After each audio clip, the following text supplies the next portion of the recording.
کیسرانی voice کے معزز ناظرین السلام علیکم۔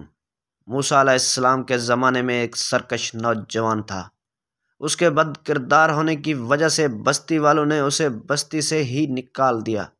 چند دن تک وہ زندہ رہا، لیکن جب اسباب زندگی ختم ہو گئی تو شہر سے باہر غیر آباد میدان میں سسکتے سسکتے اسے موت آ گئی۔ اللہ تعالیٰ نے موسیٰ علیہ السلام کو وحی بھیجی کہ میرے ایک ولی کا انتقال ہو گیا ہے، وہاں پہنچ کر اس کو غسل دیں اور اس کی نماز جنازہ پڑھائیں، اور یہ اعلان کر دیں کہ جس شخص کے گناہ زیادہ ہوں وہ اس کے جنازے میں شریک ہو، تاکہ میں اس کے گناہ بخش دوں، اور اس کو میرے پاس اٹھا کر لاؤ، یعنی دفناؤ، تاکہ میں اس کا اکرام کروں۔ موسیٰ علیہ السلام نے اعلان کیا تو بہت سے لوگ جمع ہو گئے، اور جب اس کے پاس پہنچے تو اس کو پہچان لیا۔ انہوں نے موسیٰ علیہ السلام سے کہا کہ اے اللہ کے نبی، یہ تو وہی فاسق ہے جسے ہم نے بستی سے نکال دیا تھا۔ حضرت موسیٰ علیہ السلام یہ سن کر تعجب میں پڑ گئے۔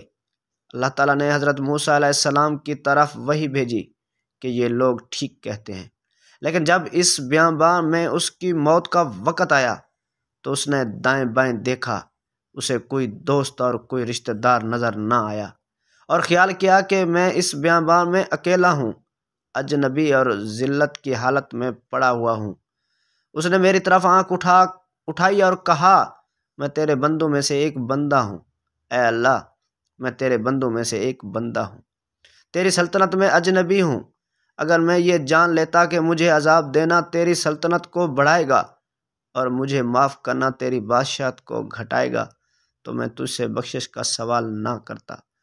تیرے سوا میرا کوئی ٹھکانہ اور جائے امید نہیں، اور جو تو نے اپنے نازل کردہ کتاب میں فرمایا ہے کہ بے شک میں بخشنے والا اور نہایت رحم کرنے والا ہوں، یہ میں سن چکا ہوں، لہٰذا مجھے نا امید نہ کرنا۔ میں بیگانے کا ٹھکانہ ہوں۔ اے موسیٰ، کیا مجھے اچھا لگتا ہے کہ میں اس کی دعا کو رد کر دیتا، جبکہ یہ اس حال میں اجنبی تھا؟ اس نے میری طرف مجھے ہی وسیلہ بنایا اور میرے سامنے جاری کی۔